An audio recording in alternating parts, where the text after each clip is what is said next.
Essa defesa da democracia, né, travestida, maquiada de democracia, não passa realmente de uma perseguição ao opositor à democracia. Vocês criaram um conselho, ele é vinculado ao seu ministério, você banca o conselho e o senhor Lula indica metade dos membros. E o senhor quer dizer que a responsabilidade não é sua? Agora me vem também a falácia de que apenas uma orientação não possui força de lei. Quando você olha o artigo 5º, o artigo 6º, fala deve ser garantido o uso de banheiros. No artigo 6º também devem ainda ser implementadas as seguintes ações. E no 10 diz também que devem ser estendidas e garantidas para todas e todos estudantes transexuais menores de 18 anos. Mas não é somente uma questão de impor. Há também sanções e orientadas pelo conselho para poder fazer. Caso a escola não faça isso, a orientação é para que a escola emita uma explicação registrada. E caso também não faça isso, é orientado para que os pais irem contra a própria escola, para que os pais e responsáveis legais que efetivem denúncias para os órgãos de proteção às crianças e adolescentes. Ou seja, de duas uma. Ou foi-se criada uma resolução maliciosa, que de fato não possui força de lei, pelo menos não deveria, mas foi feito dessa maneira, ou o senhor não sabe, e ali o conselho não sabe fazer resolução. E como resposta, acionou a AGU contra mim e contra o Felipe Barros. Agora, então o senhor comete crime contra o livre exercício dos poderes constitucionais. E por isso que nós, deputados, também estamos protocolando o pedido de impeachment do senhor. Agora eu gostaria de perguntar, o senhor conhece o Lula? O Lula recebeu o ditador narcotraficante Nicolás Maduro aqui no Brasil. Onde o senhor estava, senhor ministro? O senhor conhece o Nicolás Maduro? Quando o Lula disse que o banheiro unissex saiu da cabeça do Satanás, conhece essa fala dele? O senhor conhece a PM negra que tomou um tiro nas costas por bandidos em São Paulo? O senhor obviamente conhece, mas estava focado aonde? Em investigar a Polícia Militar do Guarujá, que matou, graças a Deus, 10 vagabundos. O senhor conhece a assessora da ministra Aline Franco, que disse ali nas suas redes sociais, atacando toda a torcida do São Paulo, de torcida branca que não canta, descendente de europeu safado. O senhor conhece essa pessoa e concorda com essas falas aqui? O senhor não vai confessar que o Nicolás Maduro é um ditador contumaz. O senhor não vai dizer isso. O senhor jamais vai dizer que o Lula faz parte do Foro de São Paulo, que foi fundado por Fidel Castro, que matava homossexuais, segundo a Folha de São Paulo, inclusive. É lógico que o senhor não vai falar isso aqui, porque o senhor já está afundado numa lama ideológica que o senhor dizer isso, o senhor vai ser descartado, senhor ministro. O senhor muitas vezes é chamado de menino, até pejorativamente, quero dizer que não concordo com isso de moleque ou coisa do gênero, porque na verdade a sua fala demonstra, o cargo que o senhor ocupa também demonstra que o senhor é um homem. E por ser um homem, o senhor deve ser tratado como tal. E deve ser responsabilizado como se responsabiliza um homem. Eu acho, portanto, chamá-lo de menino, moleque, coisa do gênero, apenas ajudam o senhor nessa postura, que parece uma postura, vamos dizer,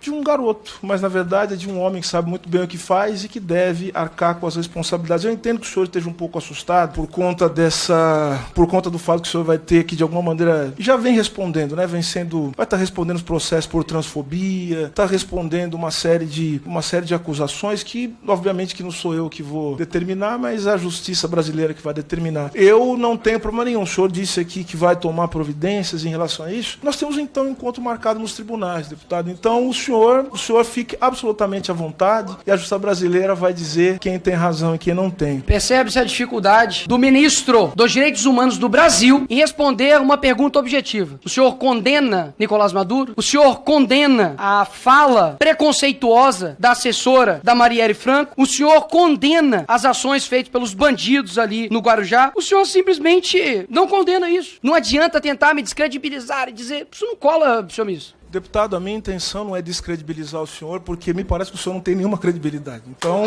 eu não tenho intenção nenhuma em descredibilizar. Lacrou, amiga, lacrou. Lacrou, amigo. Nossa, lacrou. Senhor presidente, pelo menos... Lacrou, ministro, parabéns. Já pode ser amigo do Janones. Pelo menos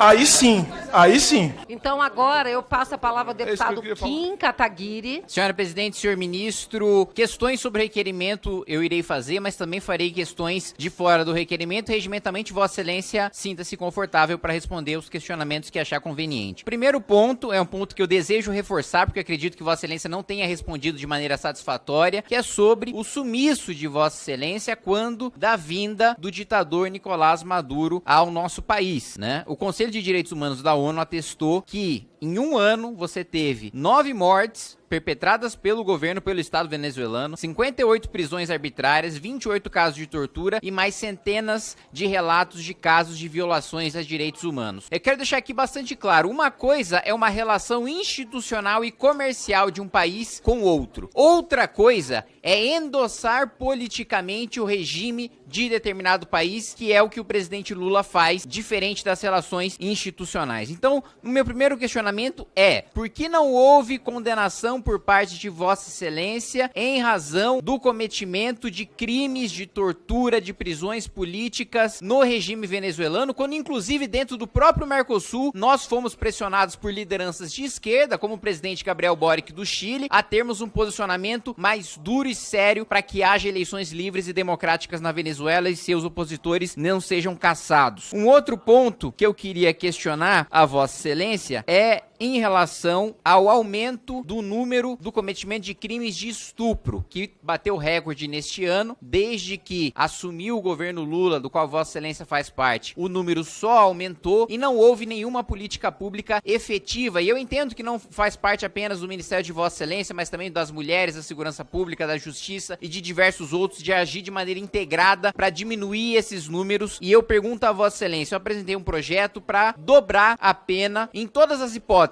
Na hipótese do estupro apenas puro e simples, por assim dizer, do estupro com lesão grave, do estupro contra vulnerável. A maior parte dos estupros são contra vulneráveis, são contra menores de idade. Eu pergunto a Vossa Excelência se Vossa Excelência se filia à corrente de determinada corrente filosófica do direito ou das esquerdas, que entende que um estuprador é possível que ele seja ressocializado e que, portanto, seria contra o viés do meu projeto, ou que entende que não. Tem o meu entendimento de que o estuprador não é um sujeito que pode ser ressocializado, não é um sujeito que pode ser reintegrado na sociedade, que por isso deve permanecer o máximo de tempo possível na cadeia. Esses seriam meus primeiros questionamentos, ministro. Eu vou pegar o final daquilo que o senhor disse, né? O senhor, ao final da sua reflexão sobre a sua proposta de lei, o senhor disse que é o jeito que o senhor pensa, que pensa de maneira diferente. Enfim. E eu, para responder as questões, eu já inicio dizendo o seguinte: certamente, falo isso com todo o respeito que tenho por Vossa Excelência, nós somos homens de concepções muito diferentes de mundo. E que bom que assim o seja, que estamos aqui conseguindo debater e falar no mesmo ambiente, de maneira muito urbana e cordada. Agora, o senhor fala sobre o meu sumiço. Eu quero dizer para o senhor o seguinte, e acho que isso é uma questão retórica por parte de Vossa Excelência. Vossa Excelência sabe que não sumi. Eu vi que o grupo que o senhor faz parte começou... me mandaram isso, né? Que eu sumi. Na verdade, não sumi, eu estava no Brasil, obviamente. Enfim... Só que eu não sou condutor da política externa brasileira, para começar. E, segundo lugar, a política brasileira ela é regida por uma série de ditames constitucionais, no artigo 4º da Constituição, que o senhor certamente conhece, e que dizem que o Brasil ele deve se esforçar para estabelecer o diálogo, né, falando de maneira grosso modo, entre todos os países e buscar a paz, o entendimento. Uma vez que há um conflito que envolve o governo da Venezuela, um governo que faz parte da América do Sul, e o Brasil não deixa de reconhecer a violação de direitos humanos que ocorre na Venezuela, reconhece, assim como reconhece também na Arábia Saudita, assim como reconhece nos Estados Unidos, com a política migratória, e assim como reconhece dentro do seu próprio território. É por isso que nós temos uma série de políticas para minorias, porque nós reconhecemos que o Estado brasileiro viola sistematicamente direito de minoria. Então, nesse sentido, o diálogo com o presidente da Venezuela ou com outros presidentes, ele visa justamente estabelecer aquilo que está previsto no artigo 4º da Constituição, que é a participação do Brasil no cenário internacional com uma postura dialógica. Eu já disse ao senhor e quero repetir, houve uma mesa que foi criada em conjunto com uma série de países e esse conjunto de países determinou estabeleceu uma resolução conjunta de que ia se estabelecer um diálogo, inclusive com a oposição venezuelana, para se chegar a um bom termo em relação ao que acontece lá. Eu acho que essa é a melhor maneira de resolver conflitos, sem sangue, sem morte, sem destruição. Então, eu quero dizer, são posturas diferentes, são visões de mundo que temos de maneira diferente, mas eu quero dizer que a visão de mundo que eu expresso é a visão que exara do artigo 4º da Constituição Federal e que deve, independente da minha vontade, ou de qualquer outro dirigente ou homem público, conduzir conduzir a política externa do Brasil. Primeiro, ministro, eu acho que Vossa Excelência, quando eu fiz essa afirmação, estava distraído. Eu disse que não negava a importância de relação institucional e de relação comercial com outros países, independentemente dos seus regimes. Como dita a Constituição, como Vossa Excelência mesmo disse, o que eu condenei foi o endosso político ao regime venezuelano que há por parte do presidente Lula. E o sumiço, e que nós denunciamos de Vossa Excelência, evidentemente Vossa Excelência sabe que não é um sumiço de fato, não é um sumiço do espaço-tempo, é um sumiço midiático político, de falta de posicionamento, de falta de ser vocal, como Vossa Excelência é em tantas matérias, deixou de ser quando um ditador sanguinário teve o seu regime endossado politicamente, pessoalmente, pelo nosso presidente da República, que é o seu chefe. Também não houve resposta, senhor ministro, em relação à questão do estupro, em relação às políticas públicas de combate ao estupro, e se há o entendimento por Vossa Excelência de que um sujeito que comete um crime de estupro pode ser ressocializado, deve retornar à sociedade, o Estado deve empreender esforços e recursos para que alguém que cometa um estupro volte a conviver em sociedade, ou se não, se esse sujeito, como eu defendo em meu projeto, coloquei na minha primeira fala, deve ficar preso o máximo de tempo possível. Outro questionamento que gostaria de fazer a Vossa Excelência, senhor ministro, é sobre o Tribunal Penal Internacional. O presidente Lula já aventou a possibilidade, e o Partido dos Trabalhadores já denunciou o ex-presidente Jair Bolsonaro no Tribunal Penal Internacional. E o próprio presidente Lula já falou sobre o Tribunal Penal Internacional, sobre a possibilidade dele prender o ex-presidente Jair Bolsonaro. Só que quando questionado sobre a vinda de Putin ao Brasil, que é um sujeito que, segundo o Tribunal Penal Internacional, deve ser preso, e o Brasil é signatário do acordo que constituiu o Tribunal Penal Internacional, ele diz que desconhecia o tribunal. Então, primeiro, uma mentira, porque ele já havia citado a existência do tribunal previamente. E o segundo ponto foi a afirmação do ministro Flávio Dino, e para não ser leviano aqui, eu vou repetir ipsis literis o que ele disse. Em algum momento, o Brasil pode rever a adesão a esse acordo, falando sobre o Tribunal Penal Internacional. Uma das funções primordiais do tribunal, senhor ministro, é preservar os direitos humanos e é condenar quem fere direitos humanos, como é o caso do presidente Putin, que invadiu uma nação soberana, uma nação pacífica, e que o Brasil se negou a conceder sequer blindados Guarani, não para guerra, mas para ajudar feridos, para ajudar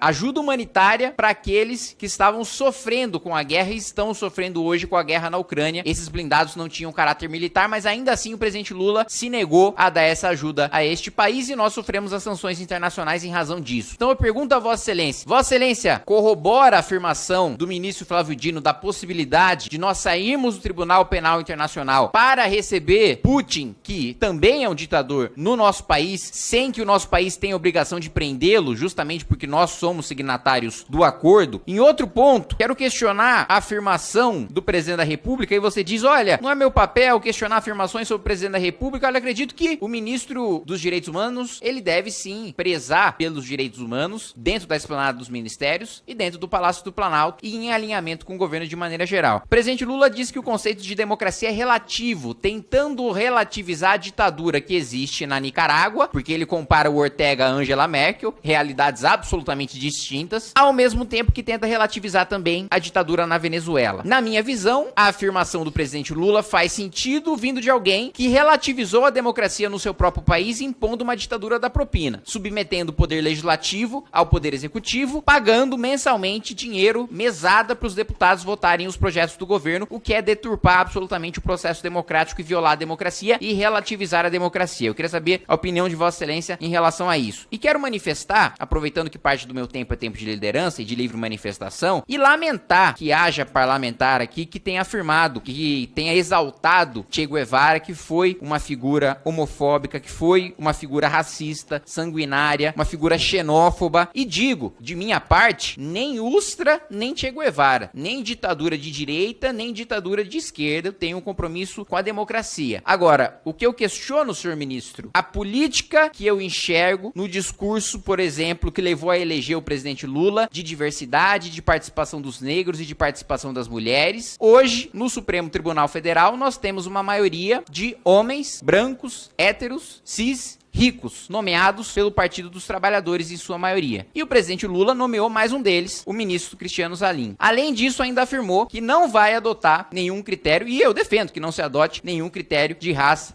nem de gênero para se indicar o próximo ministro do Supremo Tribunal Federal. Mas eu quero questioná-lo se isso vai em linha ou se isso não contradiz o que Vossa Excelência diz de colocar negros e mulheres em espaços de poder, se o que o presidente Lula está fazendo no Supremo Tribunal Federal não vai exatamente contra aquilo que Vossa Excelência prega. Deputado, o senhor fez uma série de questões e eu não sei se vou conseguir responder todas as questões que o senhor me formulou, mas estou à disposição, obviamente, para poder responder essas questões, ou pelo menos, não sei se conseguirei responder mesmo com mais tempo, mas eu farei, se possível. O senhor falou de sanções internacionais do Brasil por conta do não apoio do Brasil à Ucrânia. Eu queria depois que o senhor me dissesse quais foram essas sanções internacionais. Embargo alemão.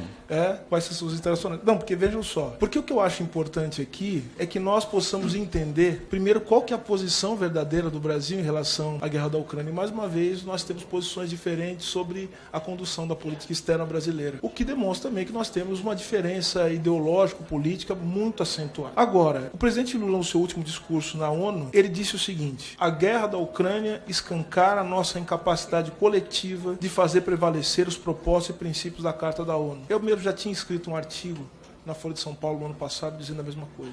E ele diz: não subestimamos as dificuldades para alcançar a paz, que deve ser, obviamente, o objetivo de todos aqueles que acreditam no mundo em que haja uma concertação em torno do diálogo e da paz. E ele termina dizendo: mas nenhuma solução será duradoura se não for baseada no diálogo. É isso. O ministro embaixador Mauro Vieira, em audiência no Senado Federal, ele disse o seguinte: com relação ao conflito em curso na Ucrânia, temos buscado manter uma posição equilibrada, mas sobretudo construtiva. Condenamos a violação da integridade territorial ucraniana, condenamos no Conselho de Segurança da ONU, assim como na Assembleia Geral das Nações Unidas. Ao mesmo tempo, nos posicionamos contra as tentativas de isolamento da Rússia nos foros internacionais por um motivo muito simples: porque diminuem o espaço de diálogo e reduzem a chance de uma solução negociada do conflito. E foi nesse sentido que as manifestações sobre o Tribunal Penal Internacional foram feitas. Eu respondi essa pergunta antes e já me manifestei sobre isso na imprensa até de maneira exaustiva. Eu disse o seguinte: sobre o ângulo institucional, e foi assim que me manifestei, em momento algum o Brasil deliberou formalmente ou sequer discutiu a saída do Brasil do Estatuto de Roma, ainda mais à luz de uma situação hipotética de cumprimento de mandado de prisão em solo brasileiro, porque eu não sei se você certamente sabe disso.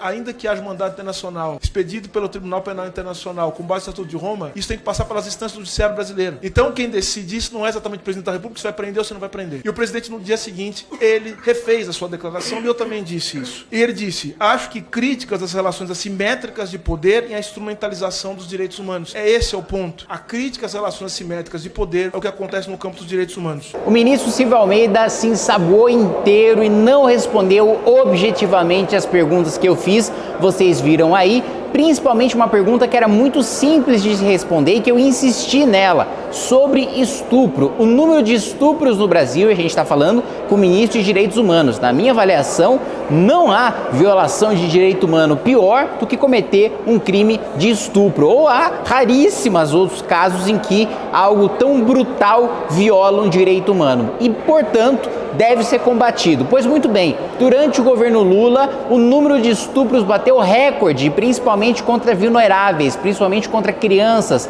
menores de idade, de 14, de 12 anos de idade.